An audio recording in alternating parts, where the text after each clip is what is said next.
We will now hold a mini event within the framework of KIEF International Economic Forum.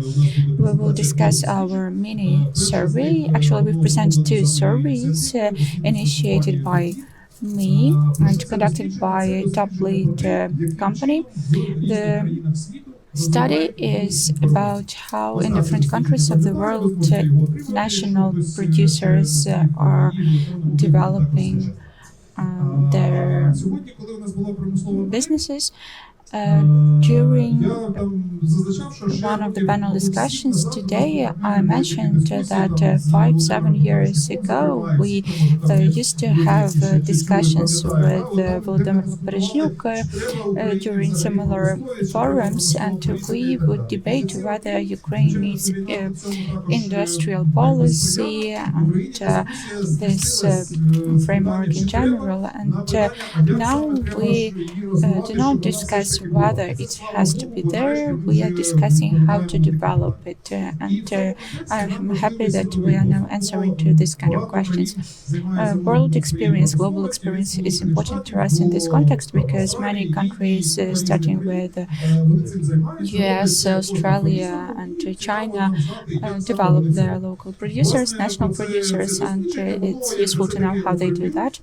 So this study is a short overview. It's not a really in-depth study, but it's a starting point for our discussion.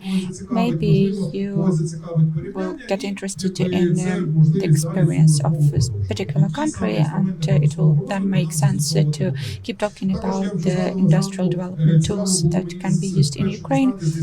Also, a year or two ago, I found out that the ministry in Italy is called Made in Italy. That's the title, and they're proud of that. And it's important for us to be proud of what's made in Ukraine. And I'm now passing the mic to STANISLAV SHUM, head and founder of Top Lead Company, for him to present this study, please. Thank you, Dmitro. Thanks everyone for attending this panel discussion, this presentation.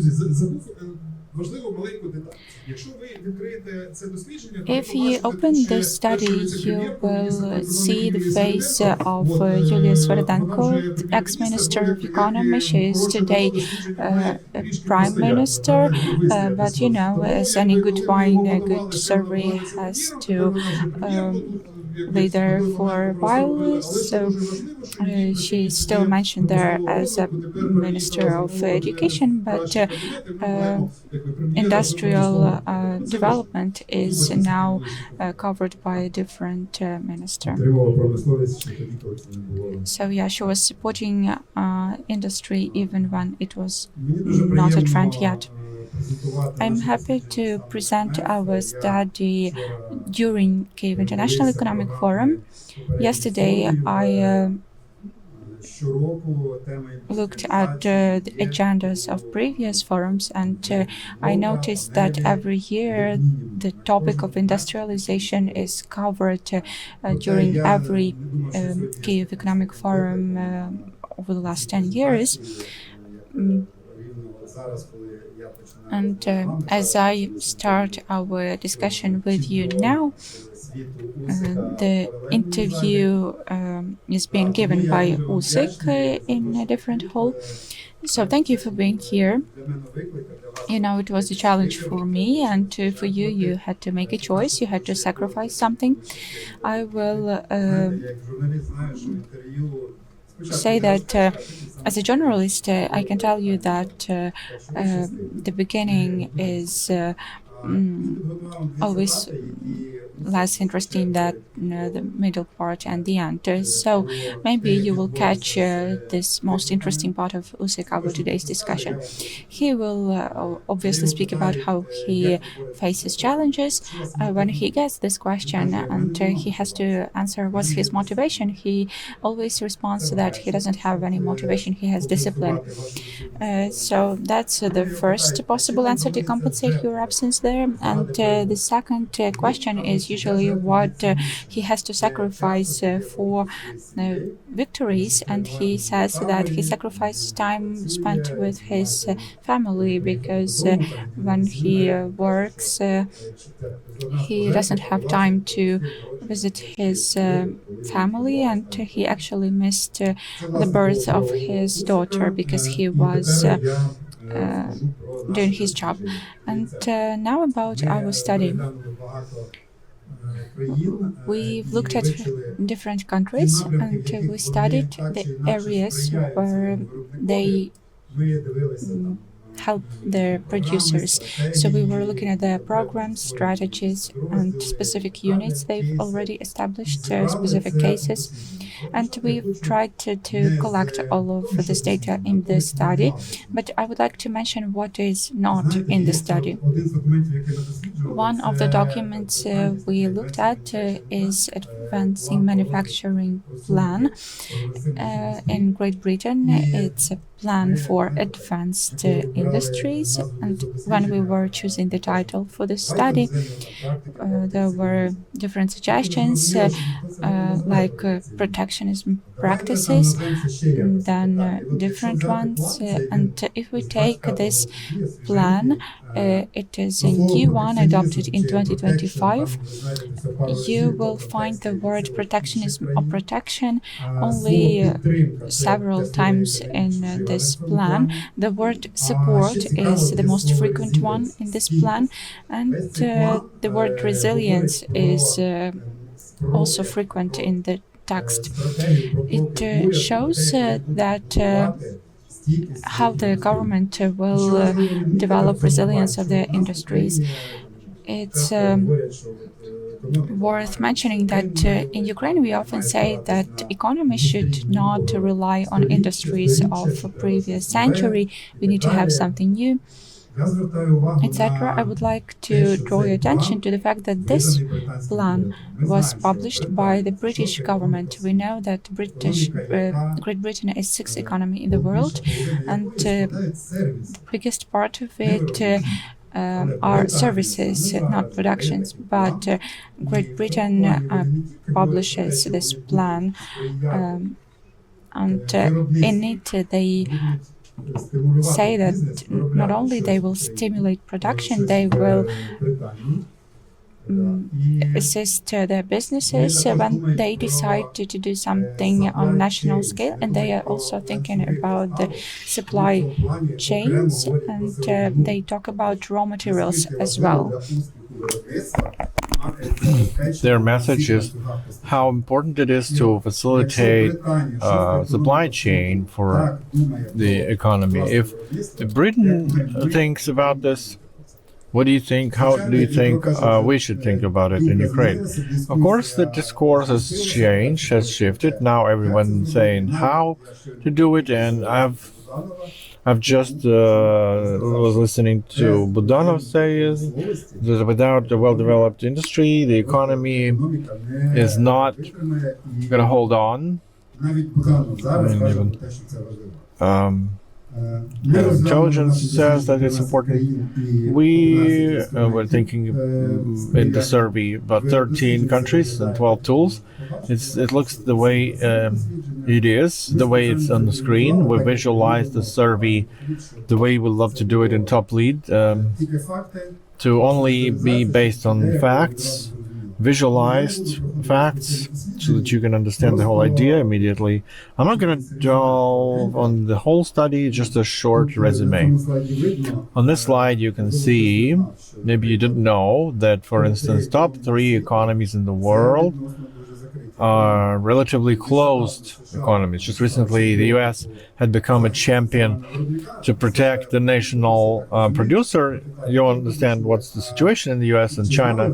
But have you heard that India is one of the most closed countries? There's an index of international trade barriers. Based on this index, India is number 4 or 3 from below. It's a very closed market. Tariff barriers, non-tariff barriers, and huge incentives for their own producers. How they motivate companies. If you want to sell something in India, you need to invest in production in India. If you produce in India, they will even give you an external promo. So they're very serious about both protecting their producers and working with external markets. So these are the tools that we looked into. Each country, you can find the tools, how actively they're using it.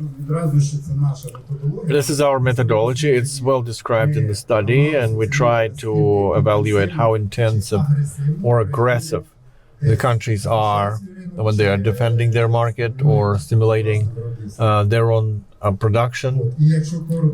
And to talk about Great Britain, their level of barriers in the barrier index is somewhere in the beginning. It's quite open, but nevertheless, there are barriers. And if you talk about support and stimuli, they are also one of the world champions there. And this is the plan that I mentioned. It's advanced manufacturing. You know what industries does it include? Pharmaceutics, aircraft building, biotechnologies. They're not entirely new.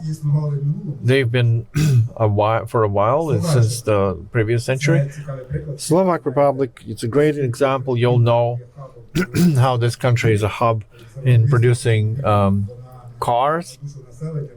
Per capita is even bigger than China or South Korea. Let me tell you about an interesting fact. It was a targeted policy of the government to first transfer production, then developing production. What's the effect? In Slovak Republic, there are more than 300 companies producing spare parts and materials. So Volkswagen and Kia created an ecosystem in Slovak Republic to have a bigger and positive impact on the economy. Poland, industrial policy of supporting a Polish industry, you can see in each supermarket. Anywhere you are, you may not find a Dutch cheese or German cheese, but for sure you will find Polish cheese, you'll find Polish yogurt. That's the result of Poland using the tools we described in the survey. My point is that it's the result that you can see. You have several programs that are specifically aimed at dairy products, although they do support many other industries as well.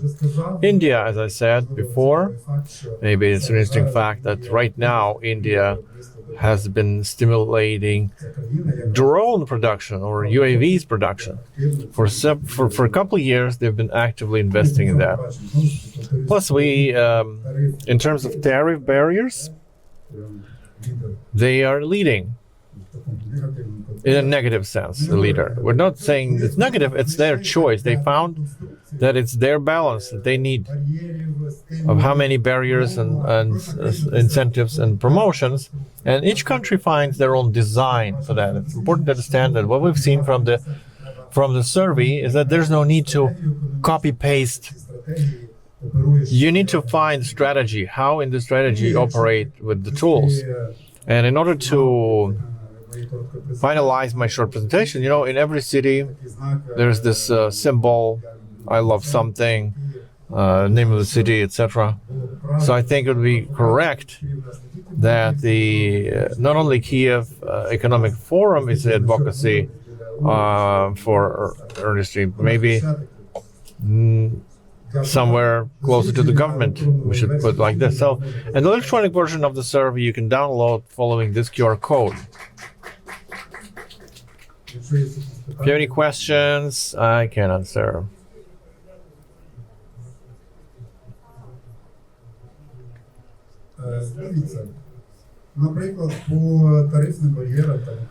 So tariff barriers, the question was about tariff barriers where Ukraine's place is. Ukraine is among the closed economies.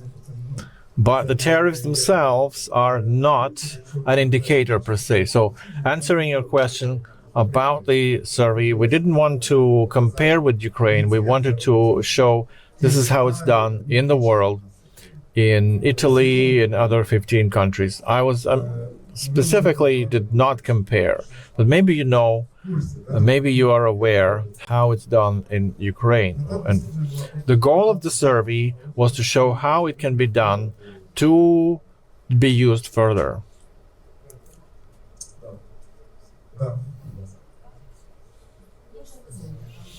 If I may, so when you analyze this whole list, I'm sure you modeled it with the Ukrainian context in mind and the negotiation clusters that have to become so important for for Ukraine joining the EU.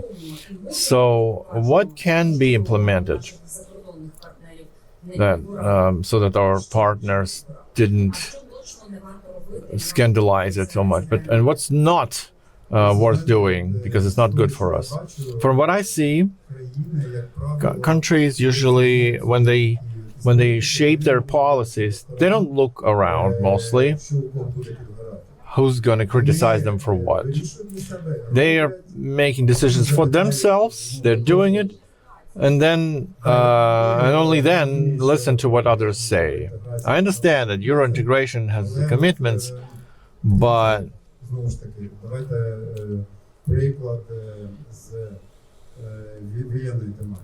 let's take a military example. Our partners did not give us tools for deep strike. We created those tools and we're using those tools against the oil refineries. So you can listen to partners, but also you can take your own steps. Vladimir BLYZNYuk, I'm doing a lot in this regard with DMYTRO. When we talk about the lexicon, it's a great term. It shows what vocabulary we should use.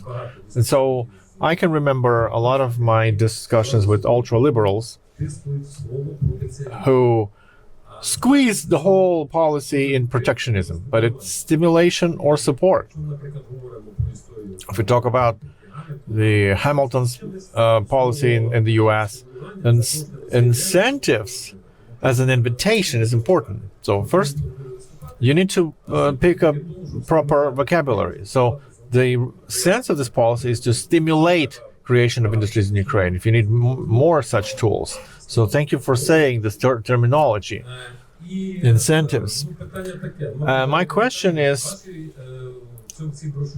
in your leaflet, there's a list of tools. Because we've seen a general score, tariffs or non-tariffs. So Ukraine is in some of them, it's not, and not in some of them. But we need to pay attention to a frequently used term, level playing field. We don't have a level playing field because the number of tools that other countries use and Ukraine use are different. To achieve this kind of parity, we need to have at least the kind of tools that they have. And they avoid this conversation. They call it total liberalization, open market, and we have open market. So that's my remark. Level playing field, how realistic is it? The tools that are in the leaflet. Thank you. I want to comment on what Vladimir said. I know him for a long time.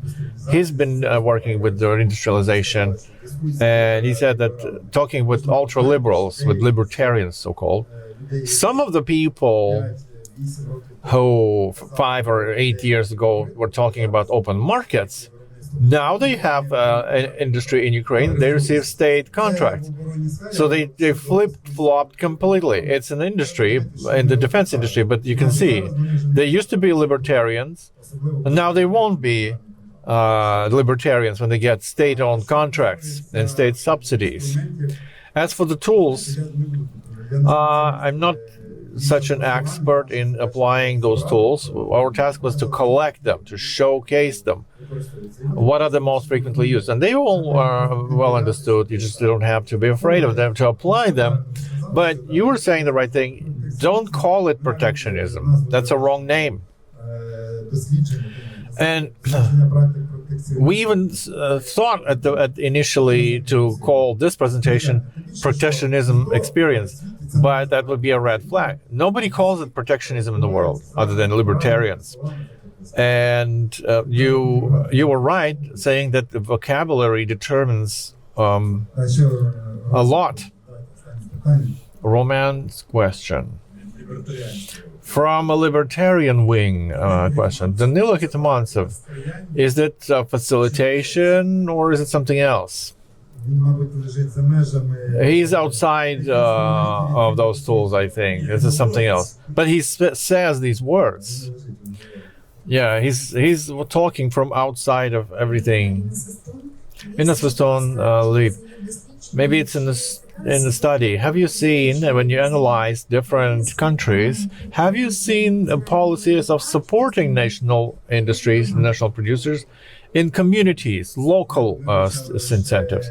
You know, we only studied governmental incentives, but for sure, if you look at Poland, if you look at Slovak Republic, from what I remember, there are some programs that do engage local communities. In Poland, it's through the farmers. In Slovak Republic, I don't remember exactly, but something like that. So we looked into governmental policies, and that's what was in our survey to analyze 40 more countries. If we looked into communities, it would probably take me another year to complete the study. Thank you. So if there's enough time, you will be able to ask questions. Now we will have to present another study. There will be EVGENIYA BLYZNYUK. It's a survey that was announced earlier today. So let's continue. Right, thank you. So before I would start to present, I want to make a general intro. This is a survey of attitude of population to big industry, but the introduction is that maybe because of the Soviet inheritance, maybe because of the current war context, but our population is still very proud of industrial capacity of Ukraine. Maybe our people learn about industrial capacity only when this industrial capacity is decimated by war. And this is how they get to learn that we have this industry capacity. But just recently, we started a big survey.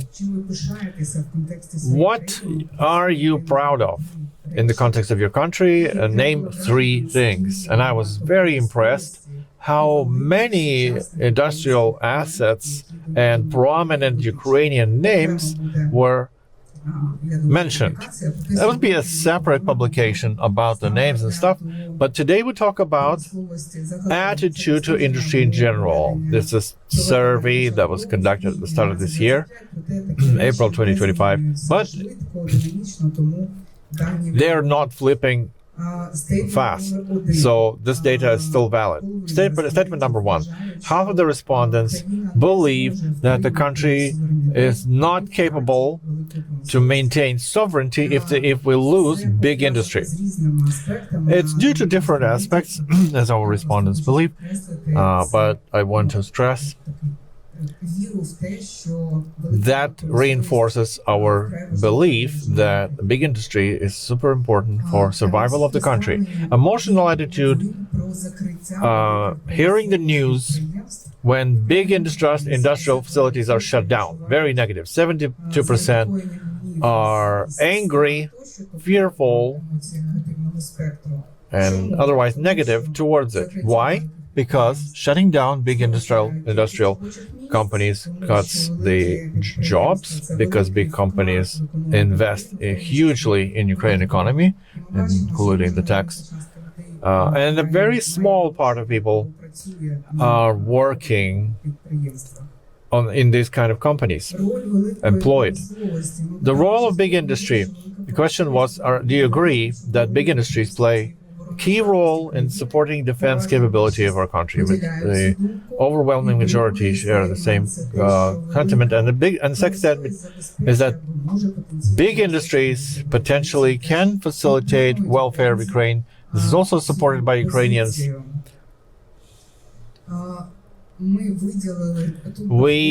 So there is a big list of different industries in Ukraine.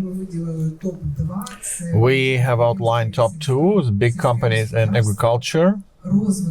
The development of this agriculture and such industries will be able to stimulate the development of economy largely. So big industry and agricultural sector, second place. And the last slide is a question whether you support that the state recompense or reinvest in rebuilding big industries again that were diminished. So I support this. People are supporting this, and I think that considering that from the state or foreign investors, they expect some support still. I'll be happy to answer your questions if there are any. Alexander Berdinsky, Liga.net. Is there a regional breakdown in the survey? Because before the 2014, there were more people that believed that the industry is important in the East, not so much in the Center or in the West. Is there a difference in the regional breakdown? The East and South are still more advocates of big industries, but we have regional mapping changed a lot because of the IDPs, internally displaced persons, because people from the East and South were relocated to other regions, and so the reference picture changed from before the war, where we knew instantly how the East would answer and the West would answer. Now the picture is different. Now, if you allow, have you asked the people what do they believe is big industry? How big a company should be to be part of big industry? Everybody says big industry, but what specifically is the big industry? And supporting the state, is it about national companies, state-owned property, or other variants? And what's the role of foreign capital if you ask this kind of question? The role of foreign capital. Let me start from the beginning. So at the start of the survey, we defined what big industry actually means, so that there is then everybody's on the same page. I don't remember the definition itself, but it was pretty exhaustive. Second question, private capital. What specifically do you believe support is? Is it a state support? Is it state subsidies or something else? So in this issue, Ukrainians are still confused. For them, a big company is usually a state-owned company. That's maybe a rudimental attitude from the past of total state ownership. Now, we're talking about support from the state and private investors, big expectations from both sides. Apparently, the big industries, including big industry, requires investments either from the state or from elsewhere, but without a well-focused investment program, there is no recovery.